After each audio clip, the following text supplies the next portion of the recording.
All right, everybody, we're live today. It's the Working Fans Podcast with a man called Dave, Chevy Rooney. We got Sean Shamrock sitting in here. We're going to talk about his gym, some fights and stuff. Sean, first off, what's going on? Hey, what's up, man? Thanks for having me, man. I'm excited to be here. Absolutely. All right, well, you guys know the story. First, we're going to throw a quick video. Chevy, you're going to tell us what's going on, and then we're going to kick it off. Let's get started. Boom. Are you a fan of pro wrestling, comedy, and combat sports? Then we have the podcast for you, because we cover that and much, much more. Do you like to debate with your friends? Do we have the perfect segment for you? It's the 531, where we take any given subject, break it down to a top 5. From there, we debate it down to 3, and then into that number 1 spot. If you want to get a hold of us, find us on our social medias. Search Working Fans Podcast on any major social media platform. And if you want to find the podcast, search for us on any major podcast platform, as well as YouTube. Working Fans Podcast. We put in the work so you don't have to.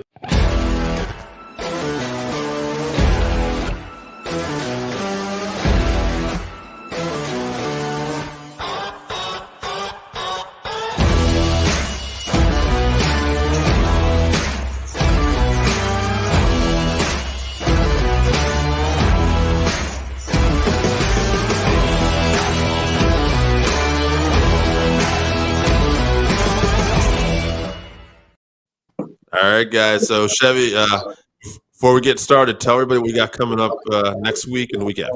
All right, so March 26th, we're going to be working on UFC Fight Night Blades versus Dawkins.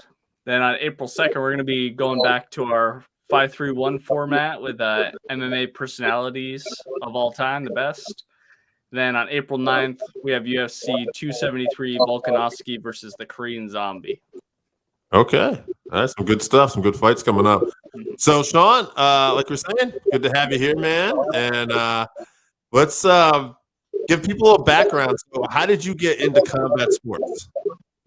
Well, I was like always a fight nerd. Like I was a karate nerd growing up, dude. I did like years of karate as a kid, and like I was always just like Van Damme, like movies. Like I always thought that fighting was just really cool. And the neighborhood I grew up in, and it's little neighborhood in Jewett City, Connecticut, but we just were always fighting all the time. It was like I grew up in an era where in the 90s and late 80s, early 90s in high school. I graduated high school in 99. But like it was just a lot of boys, dude. And we were just fight all the time. You know, and it was just like shake hands after. It wasn't like gang wars and shit, but it was just football games, basketball games, baseball games, and we would get down to scrapping. And I don't know, I just kind of never really lost my enjoyment of the rush of that, I guess. Testosterone. Yeah. I'm also from Jewett City. I know those Jewett City scraps as well. Dude, do you think I wasn't even going to ask you this, but I was thinking about this. Do you think there's a difference between I hear Chael Sonnen talk about sometimes, like there's martial arts, but then there's a prize fight, right? Where it's like, you know, martial arts is all about respect, but a prize fight, it's like I'm going to say or do whatever I got to, you know?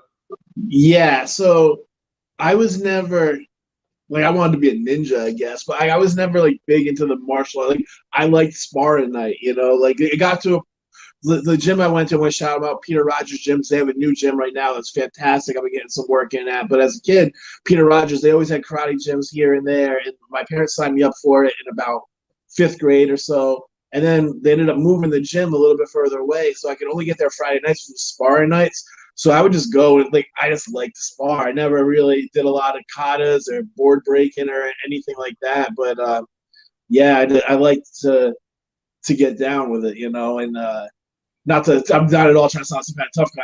I enjoyed it. You know, I'm not trying to always win or always be the best or anything. But I enjoy the live action of it, man. You know, I like to fight. Did you have the opportunity to meet some fighters over the years, you know, working in different gyms and stuff? Oh, dude, I've met a million different fighters over the years. I've had some great experiences. You know, I've been really fortunate, honestly, to become really close with Bellator.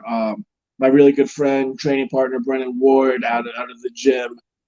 He's been kind enough to take me along on this journey with them, and I've made some friends actually work for Bellator. So I've been to Bellator. I went to Bellator in Dublin last year, and I've got to really make some. I don't want to make like this big name drop, but I've got to make some really great connections in the fight world, man, for sure. But even like I come from the bar world, right? So can I tell you guys a funny fight story about meeting fighter? Yeah.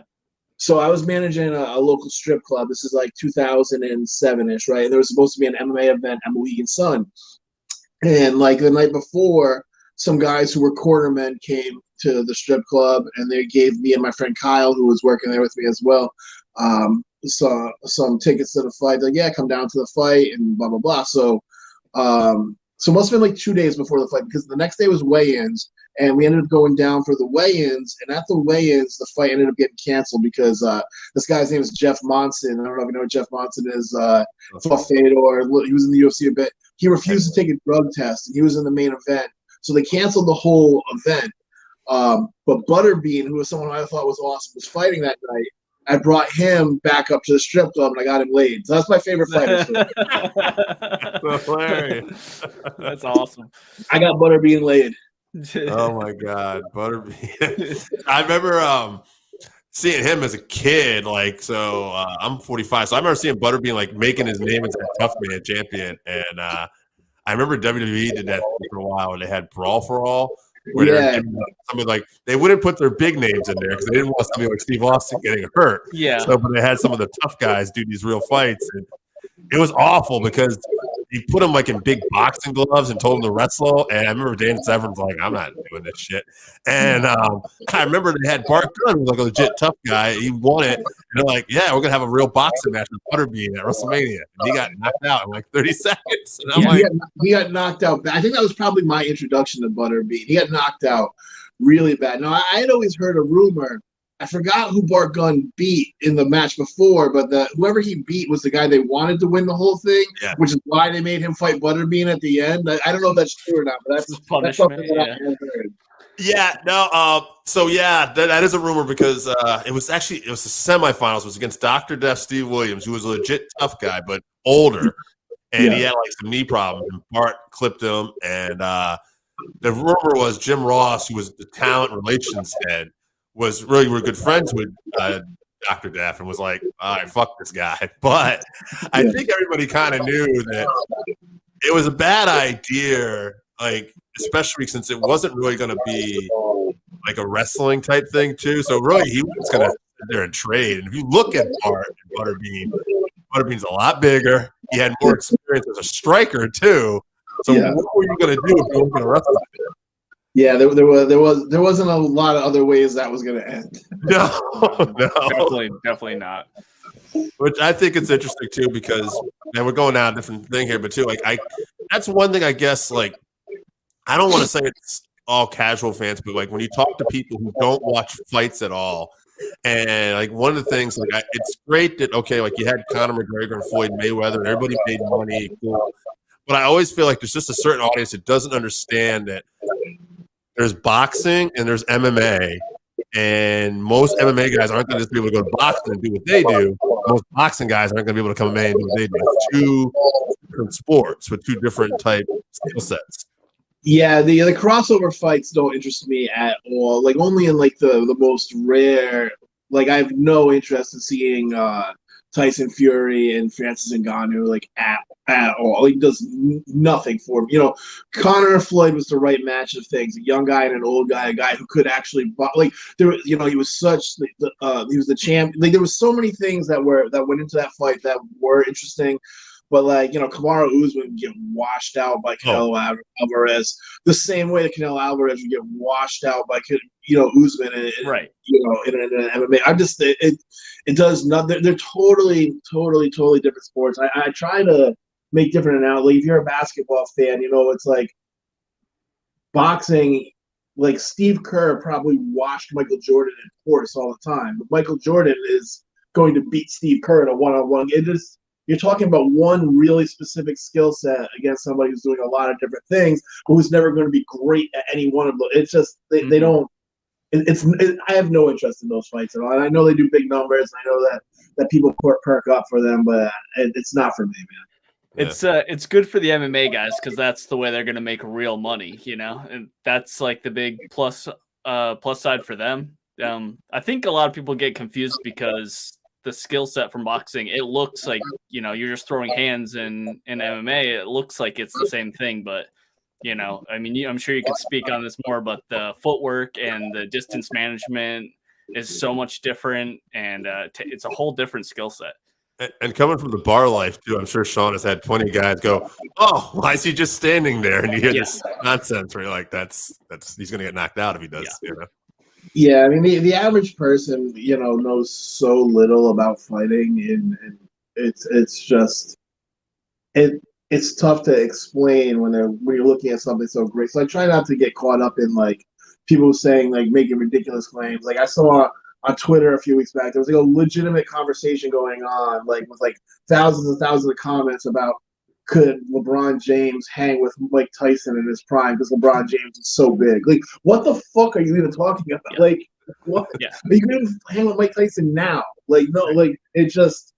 But people just aren't gonna grab. Everyone knew a tough guy they grew up with. A lot of people have been in a little dust. Like, I can do that, but it's just not.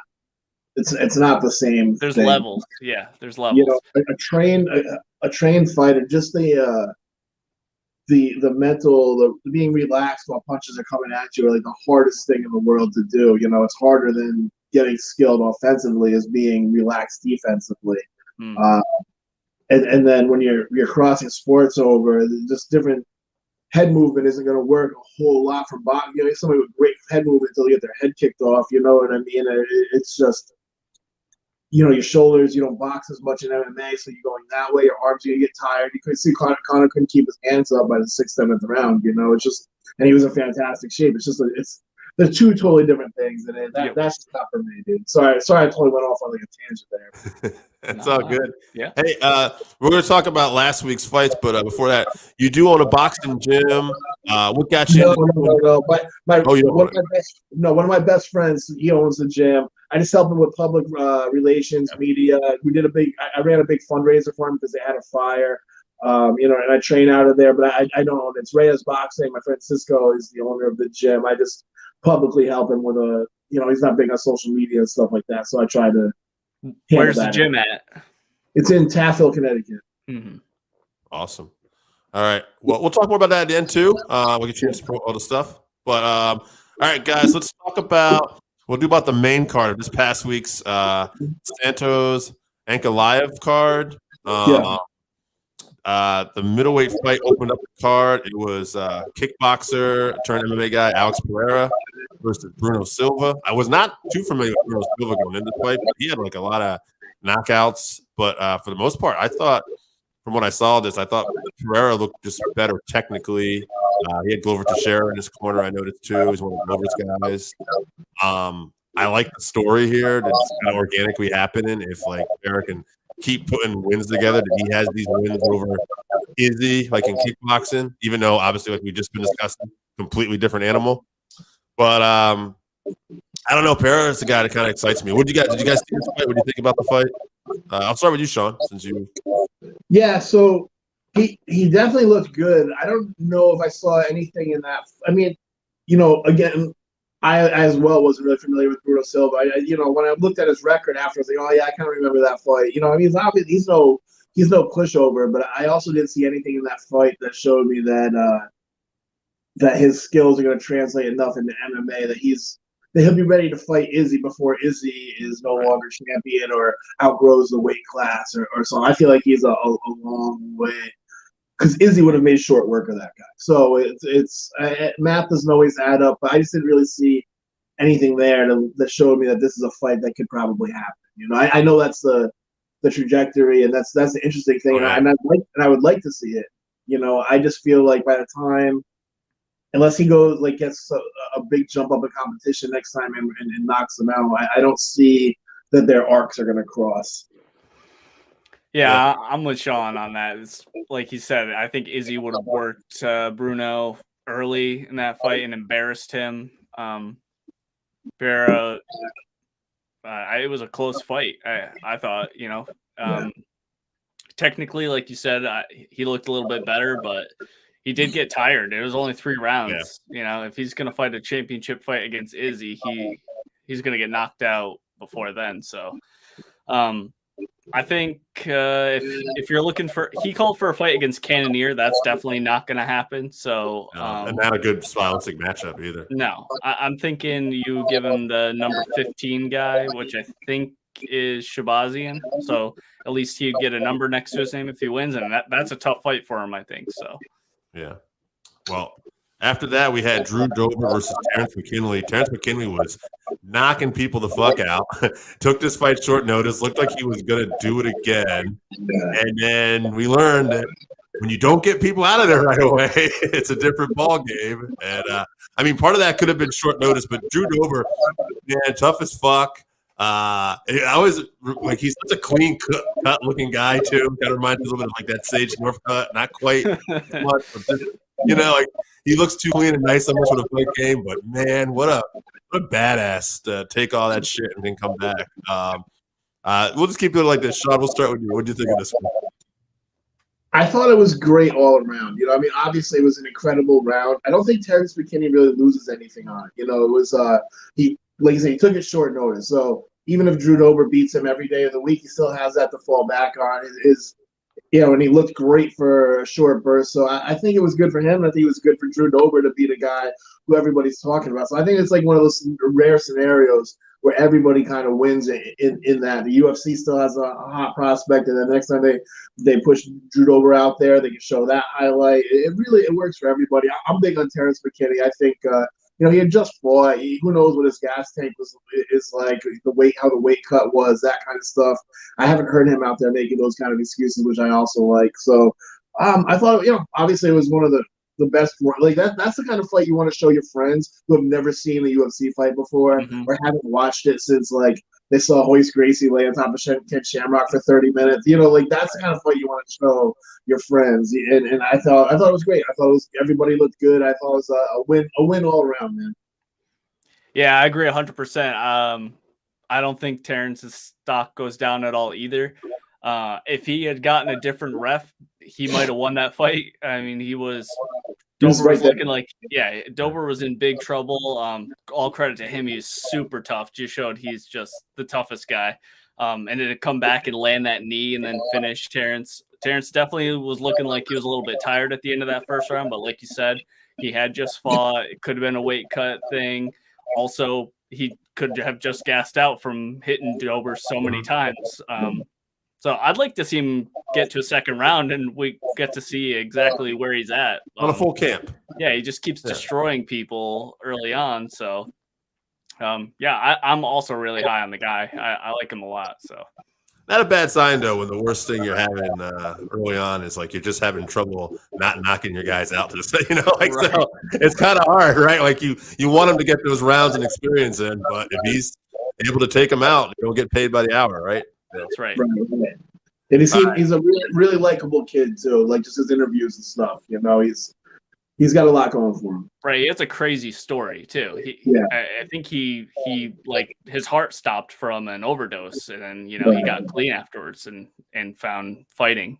I think Chiesa was his like wrestling coach when he was in high school too. So like, he's got a good story.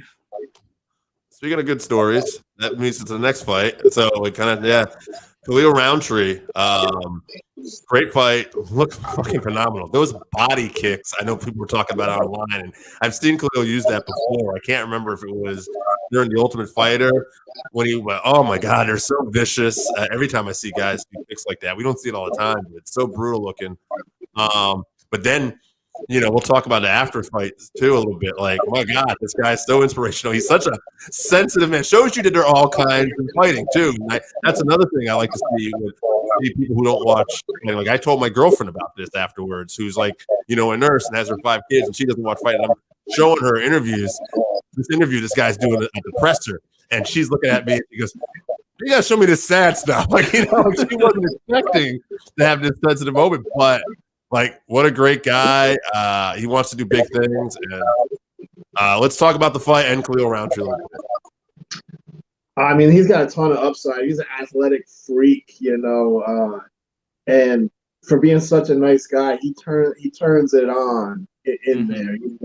I saw a funny tweet from Luke Thomas. He showed the finish of that fight. He's like, that's what every guy thinks that they're going to look like in a street fight. Because he was just just mopped him up, dude. I mean, he's had flashes, not that he's like over past his prime or whatever, but he's had flashes of looking really great, and I think that once he gets the mental side really together, because I was listening to him on Helwani's show, and I don't know if you guys listened to it, but he had blocked all media, MMA media, because he didn't want to hear the criticism, and he had a lot going on in his head, and I think if he gets that part of it together, he's a real force in that division for sure. Yeah, I agree. Again, like you said, his story is amazing, and ever since he went and did that time in Thailand, he came back, and his Muay Thai is amazing. His kicks are so powerful. I mean, his legs are huge. So like, he, like you said, for such a nice guy, he is brutal when he gets in that cage. He, did that leg kick on Bukauskas, the fight before this, where, it was a finish. He finished him by tearing his ACL or whatever.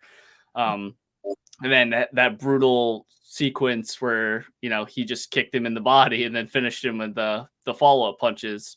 Yeah. And then gets on the mic and it's about to shed a tear or two. Yeah. So yeah, he has a great story. He was 300 pounds and selling like supplements and stuff like that, or fight gear or something, decided he wanted to get in shape. And now, look at him now, he's super shredded and he could be an inspirational speaker after his fighting career, Yeah, absolutely. Sean, did you want to add something to that? Oh, I think he froze. Okay. I'm gonna. He's back. You froze for a second. Was there something you want to add to the Roundtree? I didn't know if you were talking or you just froze. Yeah. Sorry, man. Yeah, I had a little technical difficulties there, I guess. Do you guys know the story about his father? I wasn't familiar about the story about his father. Oh, I don't think so. No. His father was the manager for Boys to Men, and really? he was murdered in 1994 when someone tried to rob them after a show. Oh, Jesus! Little Roundtree was 2 years old. Yeah, and his father was murdered, but he was the Boys to Men's manager. Wow! And somebody tried to rob them after a show, and he got murdered. Wow! What a fucking crazy story life, you guys have. Yeah. On that note, let's try to transition to that stuff. But I always struggle with this guy's name. Sodiq Yusuff. Yep. Yeah. Okay. Versus Alex Caceres, Bruce Leroy. I had mentioned before we were going in this fight that Bruce Leroy had put on like one of the better win streaks of his career in MMA. I think he had like 5, maybe 6 wins in a row, and he was always kind of that guy who'd win some, lose some. And I thought, man, he was looking pretty technical going into this, and Sodiq looked so much faster to me. I thought that was one of the big differences. I thought his hand speed and his movement was kind of the difference of this fight, and his ability to strike, and also. I thought for maybe I hadn't seen him before, but like his ground game, like his ability to like not get taken down at different times too, because Caceres wasn't able to take him down and have his way with him. I thought great performance by Yusuff, and featherweight's a strong division. I'm kind of curious to see where he'll go next. Yeah, I think you kind of really wrapped that one up. If you get two guys who are similarly skilled, but one of them's a way better athlete, it's tough to make that ground up. It's not enough on its own. But if both guys are really good, but one of them's a freak athlete and one of them is 30 fights into their career, sometimes you're going to see that. I think you really hit the nail on the head all the way across on that fight. Yeah, Yusuff, I was interested to see how he was going to do because he's been really inactive the last few years. I think he had some injuries or whatever the last few years, but he looked great. You mentioned this, Dave, but his defensive grappling, because Caceres had his back at some point, and normally that's a finish at that point for Bruce Leroy. So props to Sodiq, and I'm looking forward to seeing what his next fight's going to be. Yeah, and not only not a finish, like it never happened again after that too. Right. After that, co-main event, bantamweight. Song Ladong, who's been looking like a killer to me lately, training out there with the guys at Alpha Male too, and his striking looks great. Against Marlon Moraes, who I used to like Moraes. I mean, he's had a great career, great stuff in PFL and World Series of Fighting. Came over UFC, had a bit of a run, but now, whatever it is, it seems like Henry Cejudo, I think, almost kind of put the blueprint out there. Like, survived that round, kind of broke him down. And since then, it's almost been like a similar thing where guys aren't afraid to mix with him or put the pressure on him. And that seems to be his main issue. I think he might have left the gloves in the octagon after this too. Yeah. So if that's the case, hey, he had some titles out there and he's had a good career. So I wish him the best. But Song Lidong is a guy I think that, again, another loaded division though with bantamweight, but I think we could see some stuff with. What do you guys think? Yeah, I mean, I'm a fan of your dong, but I had to. He looked great, and he called for a fight with Dominic Cruz afterwards. And it's interesting to see alpha male guys call like a whole generation later still calling for Dom Cruz fights. But yeah, I think Moraes had his run, and it was just over. And I think more impressive was was Dong's performance, and his call out was interesting, and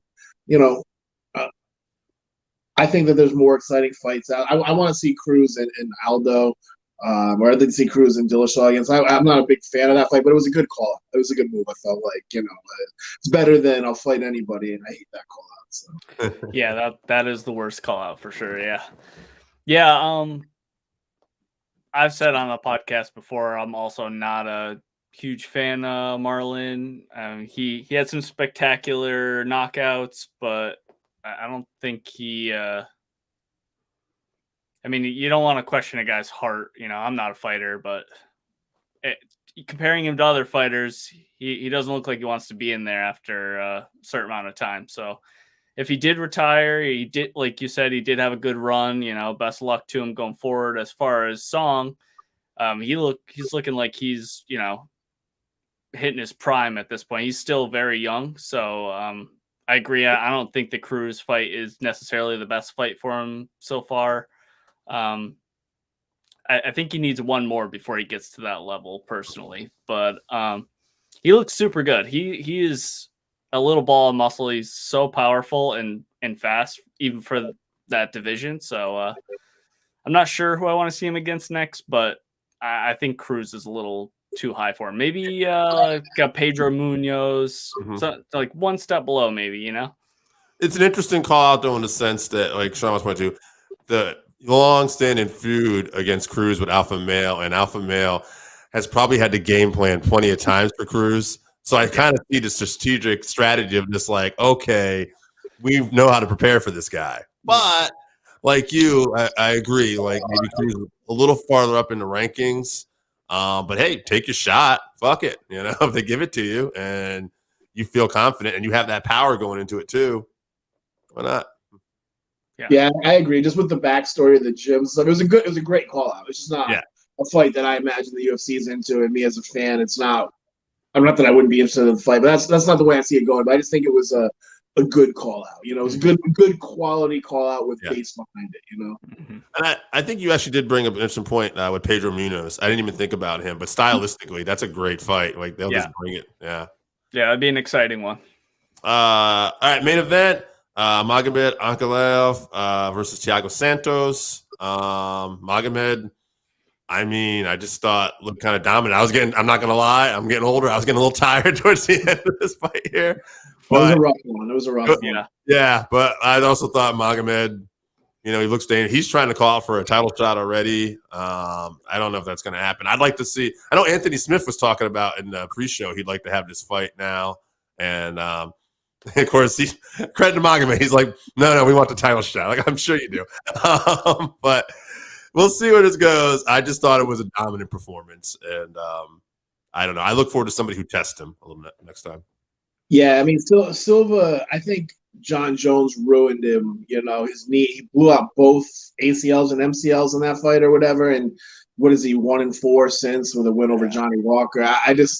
He might just be done. I don't think we learned a whole lot about Ankalaev in that fight, other than that he can last 5 rounds with a guy that can hit. But that's on the opposite end of the Terrence McKinney, Drew Dober fight of, your friends who don't watch UFC, that's not the main that you want them to tune in for either,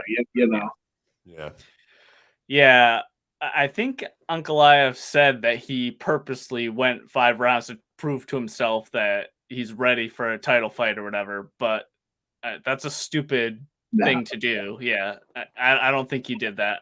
I thought Santos looked better than he has the last few fights. He tried to be more aggressive in this fight, but I agree. I think, his time is probably just passed. It's hard, I would imagine, to have two, basically brand new knees and try to do MMA, let alone at the top level. So I still think there's probably fights out there for him, but I don't see him ever getting to that title shot again, probably. He wasn't one. He was a middleweight, right? Maybe take another look back down at that. I don't know if he can still make the weight, but he might need a fresh coat of paint if he wants to really try to make another run at something. I just don't think it's there for him at 205. I think maybe that could be a route for him, but who knows? Have you haven't made that weight in a long time, and as you get older, it gets harder. So maybe he can't make that anymore. But I think that, like I said, his main event days at 205, I think that was the end of it, was that fight right there. Yeah, you're probably right. So let's get to this weekend's card, guys. Volkov versus Aspinall. I'm excited.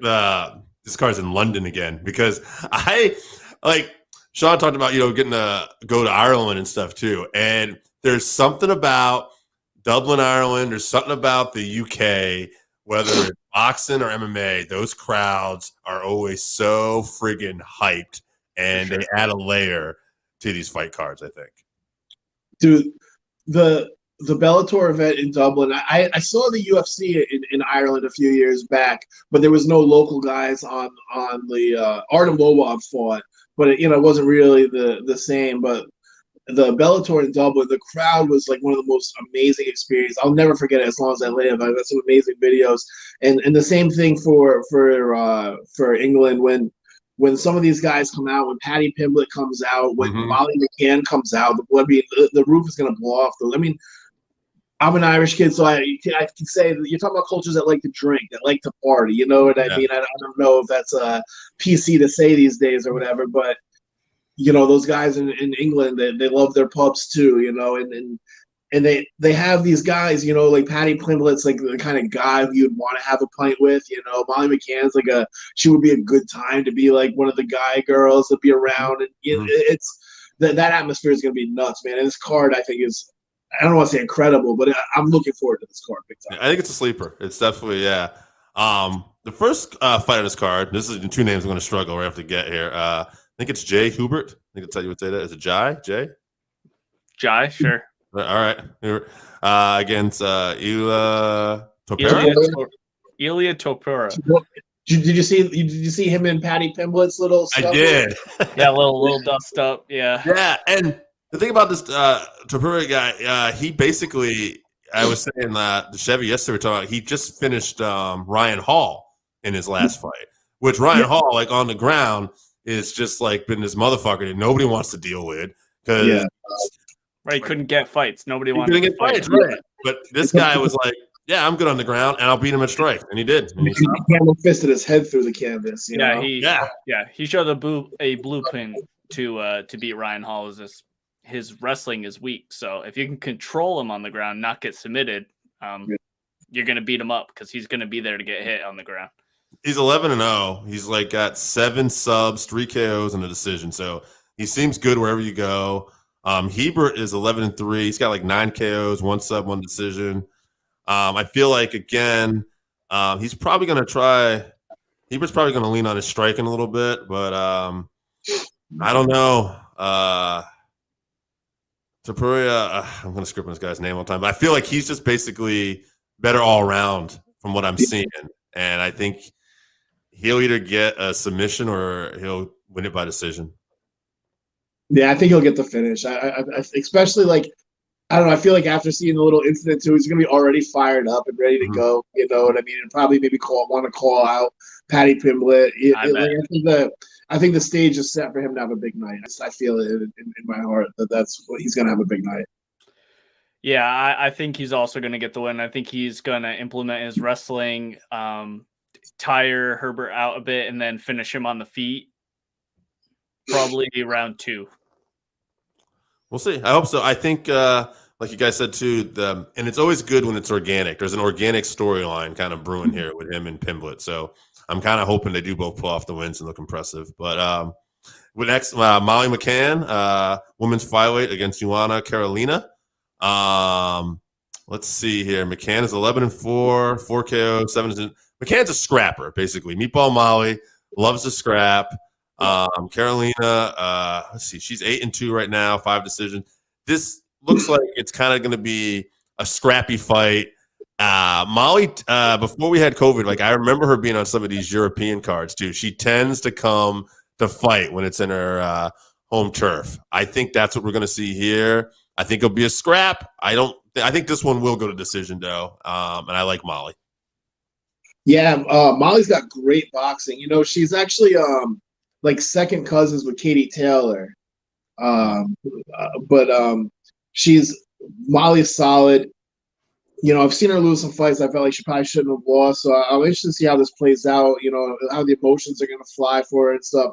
But Molly McCann is a fighter who I'd also heard about. I'd never seen, like, I didn't watch like Cage Warriors, but I'd hear her name on like different podcasts and stuff. Mm-hmm. Her and Patty Pimblett, like, oh, these are guys to watch out for. And I think that's going to be an exciting fight for sure. I'll go. I want Molly McCann to win, so I'll say Molly McCann by decision as well.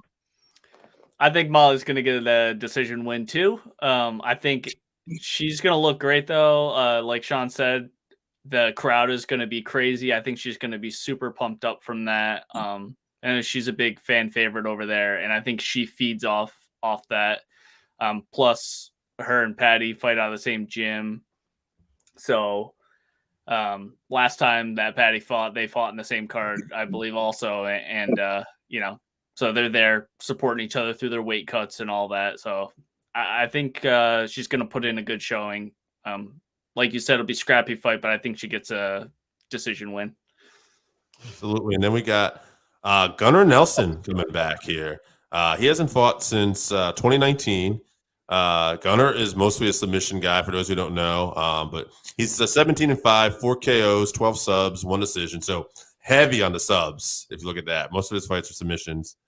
Taking on Takashi Soto, who's 16-4, 11 KOs, 2 subs, 3 decisions.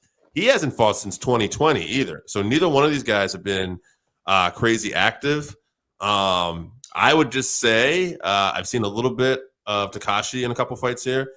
If the Gunnar of old shows up, again, it's been a while. I like Gunnar on the ground here. I think he'll submit him, and I think he'll do it in the first round probably. Like I think he's an ace on the ground. It's just we haven't seen him in a while, so we don't know. But this crowd will be fired up, and I have a little soft spot for this guy too. Like he was one like I was watching when Conor was making that rise, and I got to see him on I think it was 189, and they had the background where Conor like had that big fight with Mendes, and he was just losing his shit because he was so happy that Gunnar had submitted Brandon Thatch at the time, and I was just like, man, I hope this guy does well too. And then you know he had a couple bad breaks where he got stopped by Ponzinibbio, but he caught one in the eye too, like 3 or 4 times, dude. Yeah. So I don't know. I'm hoping he's had some here. injuries and stuff too. Yeah, exactly. So I hope he puts it back on track here. But it's tough. But I'm a big Gunnar Nelson fan. I'm not familiar with Takashi. I mean, if I looked at his record and his Tapology, I'd be like, oh, I remember this fight or that fight. But he doesn't jump off. And I know he's also a late replacement as well. So I like Gunnar in the comeback as long as the injuries weren't too much of a toll on him. He's a little undersized for the division, but yeah, like you said, he's an ace. He's kind of got that karate style, so he's fun to watch on the feet until he gets it to the ground. I'm excited for Gunnar Nelson. That'd probably be the third most fight I'm looking forward to on the card. Actually, I really like Gunnar Nelson. Yeah. I actually was gonna mention his stand-up karate style as well. I really enjoy watching his striking until he gets hit because he doesn't take a shot. Defensively, he's not real strong, but offensively, he's fun to watch. Yeah, he's in and out, on his toes, in and out, with that like sideways stance and everything. I do think that you're going to see him use that movement to get in early, wrap this guy up, take him down, and finish him in the first round. I think after this long layoff, he's just going to go in there. He knows he's the better grappler. He needs to get a win just to, get back on track. Yeah. Hopefully get his career, going again. So I'm hoping he gets a first round submission. Then we got interesting. I don't know why this is, but it's Rogerio Vargas, but he's better known as Kazua Vargas. It says. I'm not sure about the nickname. He probably has a super long actual name, right? Well, yeah. So I mean, he's from Mexico City. He's 12-4. He's got like 7 KOs, 3 submissions. He's a guy that likes to finish. Although in the UFC, where obviously his competition would have stepped up, he's 1-2, and every fight was a decision except he did lose one was by DQ with an illegal knee. So not sure how to say that, but obviously he's taking on Paddy Pimblett, who it's got the star quality. I thought, Pimblett had that first fight in the UFC where it looked good. He looked good, and he took a few shots. So it's like, okay, he's a 10, right? Yeah. And so I feel like the UFC is going to try to be smart, even with, usually they throw you, but it's like the matchmaking here. They want this kid to succeed too. Yeah. This story just writes itself. So I got Pimblett. I'll say I'm going to go round 1 finish, maybe 2, but I'll go round 1. And I say this is a big night for Pimblett. He gets it done. Yeah. I don't know how high Paddy Pimblett's ceiling is. He definitely has. He's got that thing that people like, and I can't for the life of me remember who Vargas was. And I did look at his record. I don't remember the KO with the illegal knee against Brock Weaver. But if he's a Mexican guy, stereotypically, that's going to be a fun fight with Paddy Pimblett. They're gonna go, Mm-hmm. But I would imagine they put Paddy Pimblett in a position to win this fight in this crowd. He is exciting. His walkout's nuts. That's going to be a show, man. That has a good chance to be probably a performance of the night bonus as well. But I'll say Paddy Pimblett, second round knockout. I agree. Yeah, I'm thinking I'm going to go with Paddy as well. I think same reason that you guys said, the UFC is probably trying to give him a favorable matchup, someone that will, go to war with him, but is beatable. So I'm thinking Paddy is going to be super jacked up from the crowd. He's never fought in front of a crowd this size. Yeah. It's going to be absolutely crazy when he comes out. I'm looking forward to that too. I think he's going to get it done on the ground. I think he's going to hurt this guy and submit him on the ground. Well, that's where his strength is. He's a grappler. That's right. Really where his strength is. But after seeing his first UFC fight, he even getting tagged up, he was all about standing up, and he made a point to tell Bisping, that he wanted to show off his evolving striking skills. I think his best move would be to go try to take this guy down and fish him out, because that's where he's strongest. But I think he's going to throw caution to the wind with this crowd, and maybe he drops him and gets a submission or something. But I think we're going to see a stand-up fight. And the more I talk about it, I feel like he's going to lose. Actually, I'm turning ship. I'm going to be a contrarian. Okay. I'm saying Pimblett gets knocked out. Think so? Yeah. You know what he says? Scousers don't get knocked out. Yeah. We'll see. I just talked myself out of it. I think he's going to come out too hyped up and get caught. I'm going to go with the Mexican Vargas by second round knockout. Okay. I mean, you can see it because you're right. Like if he gets in that frame of mind and gets away from what he does and he gets excited, and like you're going too stereotypical Mexican guys, great chins. They love to stand and bang. And cardio too. Paddy might get an adrenaline dump from the crowd, right, early on. So yeah, I'll keep the hope alive. But yeah. We got Dan Hooker versus Arnold Allen. I like this fight for a number of reasons. This is the fight, yeah. Yeah, Arnold Allen, 17-1. I think it's like a 9-fight win streak right now. He had 1 loss in the middle of his career. Mm-hmm. 5 KOs, 4 subs, 8 decisions. Then you got Dan Hooker, who's 22-11, 11 KOs, 7 subs, 4 decisions. Performance of the night 3 times, fight of the night 2 times. If you look at records and you look at that stuff, and this is one of those situations where you go, oh, okay, I don't know about this. Arnold Allen, he's probably going to win. Right. Strength and competition here, though. This is the biggest step up in Arnold Allen's career. Dan Hooker has fought a lot of the greats. Some haven't worked out his way. Some have. It's an interesting one.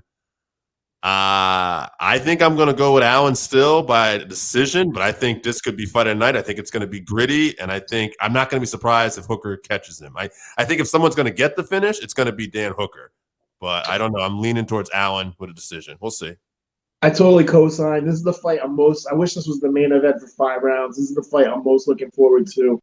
100% Hooker on the strength of schedule. He took that fight with Islam on 10 days notice. He's had some issues with visas where he's been having to quarantine strangely. He's had a tough run, but dude, these are 2 super likable guys. Like this is going to be a fun fight too. And yeah, I think Allen by decision is probably the smartest bet, but this is the fight I'm most looking forward to. Big test for Allen and Hooker trying to right this ship after getting knocked out by Chandler and then getting finished by Islam. Those are his last 2 fights, right? Mm-hmm. Yes. Yeah. So a lot of implications in that in the standings and with young prospects or Hooker's kind of past that now. But this is a fun fight, man, for sure. And this is another part of an excellent card. So my only concern for Hooker is this fight is at featherweight, right? So he's going back down to featherweight. He's been at lightweight for a while. So is that cut going to make a big difference now that he hasn't had to do it in a while? I think I saw on the internet that today or yesterday he had 19 pounds to cut still. Oh. So if his cut is good, I agree with everything you guys are saying. He by far has the experience to get this win, and he's durable. I know, he got knocked out by Chandler, but that was early. He really didn't get touched before that, so that could have happened to anyone. I'm thinking. I just have a feeling that Arnold's going to get it done. Same reason I've been saying for all the UK guys. I think the crowd's going to, jazz him up. He's going to be ready to go. Hooker will be game wherever the fight goes. I don't think he's going to get finished, but I think it's going to be a tough night in the office for him. Probably decision for Allen. When you look at Dan Hooker, what he's really good at, or kind of what his reputation was at lightweight, was that he had great knees and that wrestlers had a hard time getting in on him. So now he's making a cut down to 45, which I forgot about until you said that. And he's only going to be have a more. It makes it more interesting. He's got more of a size advantage because he's a tall guy for lightweight. He's very tall, yeah. He's tall. So now he's going to be a tall guy for featherweight with those knees. I mean, this is a really, really interesting fight.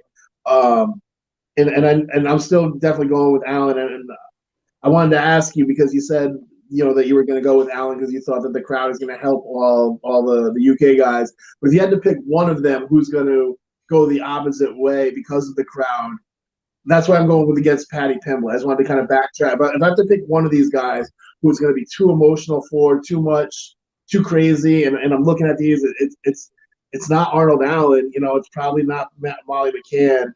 And we haven't gotten to the main event yet, but Paddy Pimblett's the guy I think that it could go the opposite way. I think the crowd will actually help Hooker too, because I don't think he cares if he's in hostile territory. I think he's into that, but I still just have a feeling that between the cut, I hope he looks great and he's a good guy. He gets a resurgence in his career. I mean, I like Arnold Allen too, but I'd love to see Hooker get back on track. Main event, Tom Aspinall versus Alexander Volkov. Man, Volkov, it's interesting, right? He's been a Bellator heavyweight champ. People forget about it. He was an M1 global champ. This guy's 34-9, 22 KOs, 9 decisions. Basically, he's kind of been everywhere in his career, and he's still a strong fighter. Like his losses in the UFC are interesting. Like Cyril Gane kind of beat him on the feet. Curtis Blades, bad matchup, wrestling wise. Derek Lewis kind of capitalized on his fame, but if you look at that fight, like Volkov was winning that fight up until 10 seconds left, and anybody could get caught by this man. Yeah. So I think it was like 4 for seconds. Aspinall, who's like the guy right in England, right? So I'm sure they want him to win too. Mm-hmm. So like I guess right, we're picking people like or like the crowd. This will be the one where I go the opposite. I think even though I like Tom Aspinall and I'm pulling for him actually because I think sometimes you just want to see that next guy kind of get in there and it'd be exciting. I just have this feeling experience is going to be the big difference maker here. It's 5 rounds, and we're going to see how good Tom Aspinall is. Right now I'm leaning towards, based off what I've seen of Volkov, that experience level. So I like Volkov for a number of reasons. One, I'm a Bellator guy, so I like seeing the Bellator guys do good. I like using Volkov in the UFC EA Sports game because he's so big. His range is ridiculous. Yeah. And I like watching him fight, man. And you named all his championships, and he was 10 seconds away from beating Derek Lewis and having a chance to be the UFC. He probably would have fought for because I think Lewis then went to fight, ended up fighting DC on short notice, and and DC probably would have watched Volkov too. But he was right there. He almost was at least a challenger for a UFC title. He's got a lot of skills. That guy. He's got one of the worst tattoos in the game as well. And Aspinall seems like he's that next young stud. He seems faster. Speed makes such a big difference at heavyweight.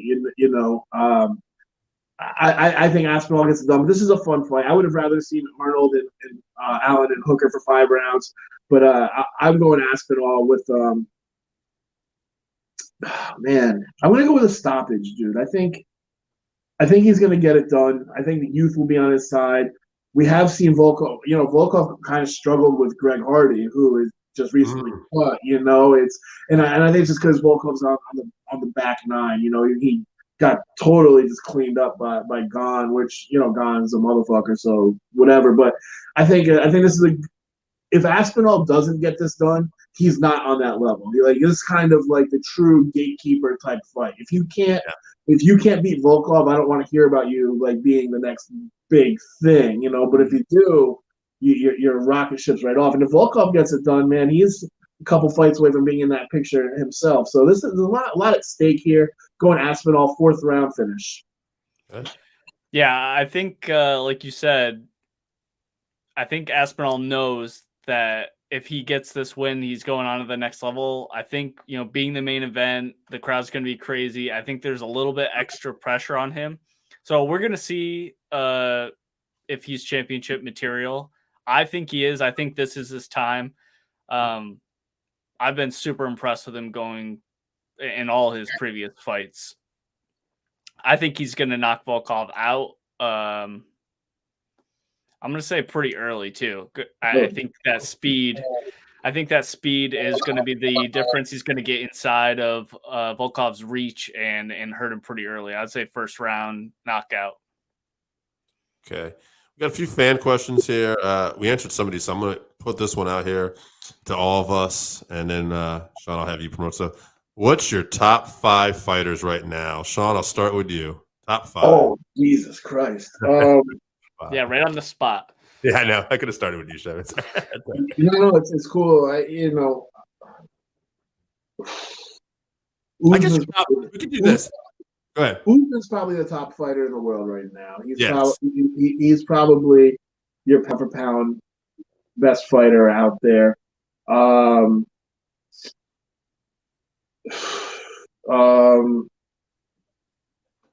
Max Holloway, he's not the champion of that division. I think he did beat Volkov. I would put I would probably put Max Holloway in that conversation somewhere.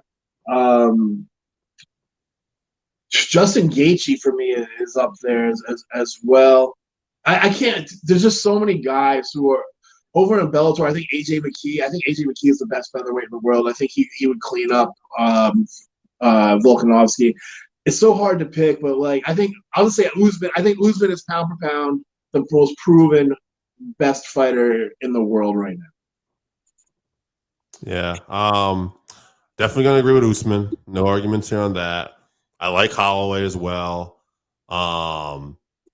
It's so interesting because that featherweight division right now, when you mention a guy like AJ McKee, and then you have in the UFC, you have Holloway, who's really not the champ, but probably should be. And then you have Volkanovski, and Ortega is right nipping on these guys' heels. And when I look at Volkanovski taking on this fight with Zombie coming up too, I favor Volkanovski, but I'm I could see Zombie getting that done.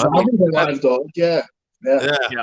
So the featherweight division's so wild. I'm going to throw another guy out there too. Okay, so I'll say Holloway, Usman, Peter Yan. I'm gonna throw him out there from bantamweight right now. Sharp. Another guy who's not the champion. Right. Yeah. Exactly. Yeah. Yeah. It's interesting, right? I will throw McKee out there too, just to be a little different. We'll have a Bellator guy there, and you know what's funny? I would have thrown Cyborg or Nunes in there at one point, but after Nunes upset Cyborg, and then Nunes just got upset, although by Pena, I don't think we have that. Oh, okay, Valentina Shevchenko. I'll throw her in there right now. It's super dominant in her division. That's not a bad pick, man. That's not a bad pick, Shevchenko.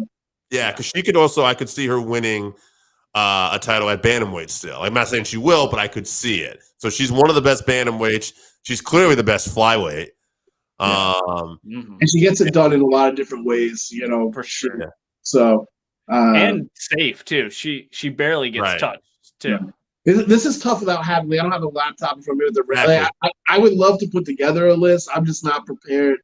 Like I'd have to really look at the lightweight, featherweight, and bantamweight rosters because like they're all the best guys that are right there. You know, like it's so hard.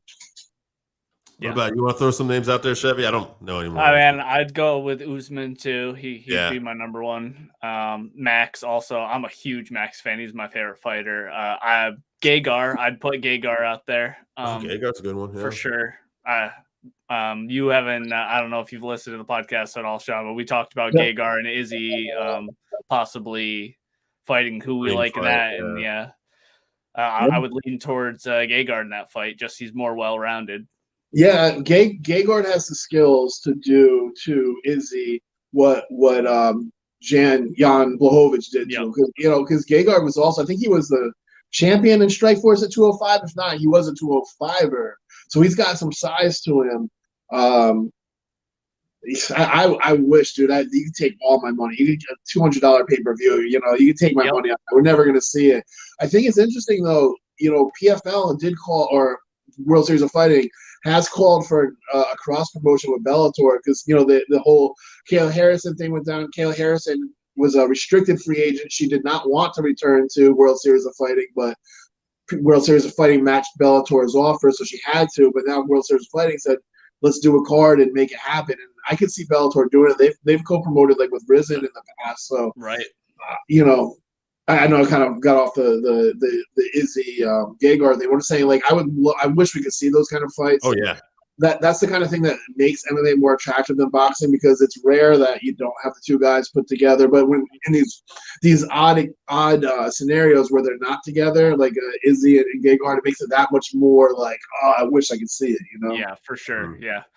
You never know if you do see PFL and Bellator and Ryzen all and one championship all doing these co-promotions. The UFC at some point they might have to do it. I think we're a long way off from that. I'd love to see it though. This might be wishful thinking. I think it's just putting ego inside and kind of like if Dana White ever leaves the UFC, I just don't we could see a lot of different things.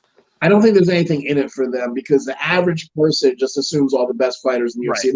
They have most of the best fighters, but they don't have all the best fighters, And I just think it's almost a lose-lose for them, or like like the UFC guy's supposed to, the average person, of course, the UFC guy wins, and then if he loses, like, oh shit, your brand take. I think it's even if it's close, your brand is taking a hit. But like Bellator, like 1 through 3, 1 through 5 in most of their divisions, they have, you can tell me that Pitbull would get washed out by Alexander Volkov. No, I don't think you can tell me that. You know what I mean? They've got guys. They just don't have the depth. But to totally backtrack and circle back, Gegard's a great pick for one of your top pound-for-pound fighters in the world. I'm also going to go with another guy who doesn't have a belt, but I believe soon will. I'm a big fan of Glover, but I think Yuri is going to get the belt. I think he's going to show that his striking is on a certain level. I really like the guy. So we talked about this before. I'll talk about it with Sean as well too. Like we love Glover, but this feels like the feel-good story. Like, he did it. We're happy, but now it's like, okay, this is probably going to end now. I agree.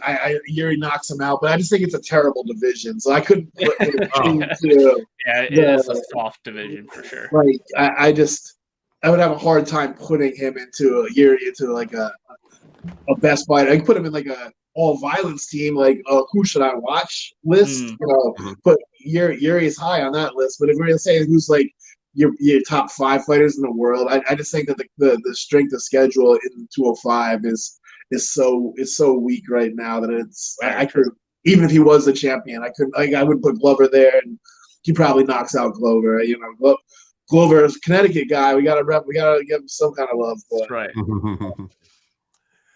We got one more question, who does Kobe fight next? Interesting enough, I was just listening to this. I think it was Anik and Florian podcast. They were talking about it, how they love Kobe in terms of what he actually can do in the octagon. You know, pound for pound, one of the great fighters. But if you look at his resume, he actually has kind of skipped around some of the other ranked fighters. Like he hasn't fought Muhammad. He hasn't fought Vince Luque. Not to say he'd lose to these guys either. He hasn't fought Burns. So there's a lot of interesting matchups here that we haven't seen yet. When I'm looking at some of the top 5 names now. So I'll throw some guys out there. Gilbert Burns, Leon Edwards, Vincent Luque, Beal Muhammad. I know Burns is getting ready to fight Hazmat. Right. And that's where Muhammad and Luque are fighting too. What's that? Muhammad and Luque are fighting as well. So I would say Kobe. I don't think he's going to get that Poirier fight. I could be wrong. I know why he wants it. A big name with a smaller guy. It makes sense. But I'm going to say he's going to probably get Burns if he loses the fight. You know, you think he gets Hazmat if he loses? Maybe not. I think it depends how Hazmat looks, because if he ends up, I have a feeling this guy's going to end up being the fucking truth. I have this feeling like he's like so dominant. But Burns is a great fucking guy. Like Burns is one of those guys that now we're going to find out, because Burns to me is a guy, if you go back to that fight with Usman too, which by the way, that's one of the fights where Usman really cemented himself to me too with the striking. Because if you look at it, like Burns was able to like hold up on the takedown, so they went striking. Burns was lighting him up for a little bit. Usman comes back and lays him the fuck out. I'm like, whoa, okay. He really made adjustments in that fight, which is like when you're really getting into looking at a fighter, a guy who can make adjustments like that. Like that's the great ones, you know. For sure. Yeah, Trevor Whitman has done wonders for Usman. He added a whole nother level to him. He really made him the pound for pound, I feel like. Absolutely. So I don't know if you guys saw this. There was some discussion on it, like on the internet. Chael Sonnen says that Izzy should be Colby's next fight. He says that Colby is basically the him of the Anderson Silva rivalry. That Izzy has really kind of cleaned out that division. He's gone. He's all rematches now. Is kind of where he's at, and he's still not a big star. You know, where a guy like Colby is the style that can possibly beat him, and is the guy that can make that for him. Now I don't know if Colby's big enough. I've never seen him in person that he can fight at 185. But Izzy's not a really big 85er himself, so that would be my.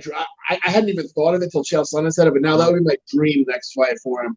But yeah, I think he gets Burns. If Burns wins, I think he gets Burns next. If Burns loses, he might get Burns yet next. If Hazmat loses, I can see him get it. If we see a chink in Hazmat's armor, but if Hazmat goes out there and just waxes Burns, they're not going to burn Colby like that. He's still a viable superstar for them. But I think there's no matter which way it plays out, there's a good chance that Burns is next fight. But if I had my druthers, I really like this whole Izzy thing. Yeah, it's a good fantasy matchup. All right. Chevy, why don't you tell people what we got coming up, and then Sean, I'm going to have you promote too what's you got coming up. All right, so March 26th, we're going to be previewing UFC Fight Night Blades versus Dawkins. That's Chris Dawkins, obviously the older brother.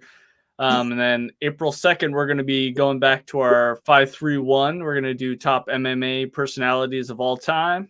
And then on April 9th, we're going to be previewing UFC 273 Volkanovski versus the Korean Zombie. We're all cheering for the Korean Zombie. I am going for TKZ. Sean, what about anything you got coming up or social media, please?